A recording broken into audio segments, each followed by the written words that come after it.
Shah news में आपका इस्तकबाल है। ताज़ा तरीन खबरों के लिए देखते रहिए शाह न्यूज। शाह न्यूज में आप सभी का खैर मकदम है। साबिक एमएलए आला वेंकटेश्वर रेड्डी ने कोत्ताकोटा मंडल सेंटर के क्यूआर गार्डन में कोत्ताकोटा अर्बन मंडल के बीआरएस पार्टी कारकुनों के इजलास में शिरकत की। एक एमएलए के तौर पर मैं आपकी हिमायत करूंगा, चाहे आपके पास ना हूं। जो अब तक था, अब ऐसा नहीं रहना चाहिए। कारकुनों का हमेशा साथ देंगे। हम बहुत कम अक्सरत से हार गए। कायदीन और कारकुनान आपस में मरबूत होकर काम करें।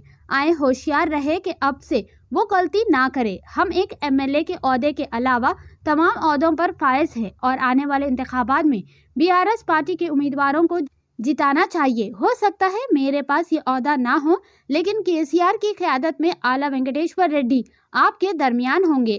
हमें अब तहरीक की ज़रूरत है। आप ग्राम पंचायत इंतखाबात में बदअनवानी पर काम नहीं कर सकते। बल्दियाती इलेक्शन में होने वाले नुकसान को दुरुस्त करें। इस प्रोग्राम में कट्टम प्रदीप गौड़, मुकामी अवामी नुमाइंदे, बीआरएस कायदीन और कारकुनों ने शिरकत की। आइए देखते हैं इस खुसूस में चंद मनाजिर हमारी ये खास रिपोर्ट में। ऐसे ही अहम और खास खबरों के लिए शाह न्यूज को लाइक करें, सब्सक्राइब करें और शेयर करना ना भूलें।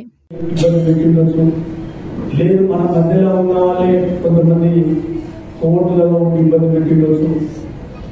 జరిగిన తప్పుల నుంచి మనం చాలా నేర్చుకోవాల్సి ఉంది. జరిగింది జరిగిపోయింది.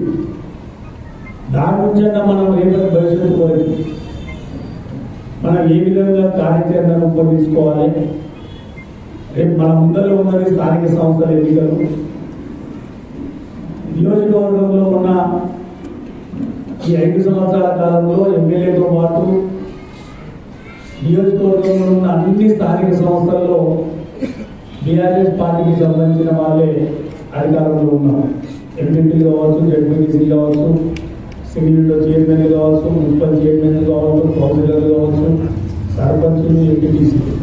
నేను మీ అందరినీ కోరేది ఒకటే, అయ్యింది అయిపోయింది. ఇప్పుడు ఎమ్మెల్యేగా మీ మధ్యలో లేకపోవచ్చు నేను, కానీ ఆలా వెంకటేశ్వర రెడ్డిగా ఎప్పుడు మీ మధ్యలో ఉంటా. మీ అందరూ అందుకే రేపు జరగబోయే దాంట్లో మళ్ళా 100% మన పార్టీకి సంబంధించిన నాయకులే ఎట్లా గెలవాలి అనేది మనం ఆలోచన చేసుకోవాలి. ఏ గ్రామానికి ఆ గ్రామం నిజాయితీగా ప్రజల కొరకు, కార్యకర్తల కొరకు పార్టీని నమ్ముకుని 5 సంవత్సరాలు ఎవరైతే ఉండగలుగుతారో అటువంటి వారిని మీ గ్రామానికి సంబంధించి మీరే సెలెక్షన్ చేసుకుంటే మంచిగా ఉంటుంది. ఎందుకంటే రేపు 5 సంవత్సరాలు మనం పార్టీ కార్యకర్తలు కాపాడుకోవాల్సిన అవసరం ఉంటుంది. అందుకే స్థానిక సంస్థల ఎన్నికల్లో 100% మనం గెలవగలిగితే కార్యకర్తలకు అనేది బూస్టర్ ఉంటుంది, కార్యకర్తలకు అనేది ధైర్యం ఉంటుంది. ఒక ఎమ్మెల్యే పదవి లేనంత మాత్రాన అయ్యేది ఏం కాదు.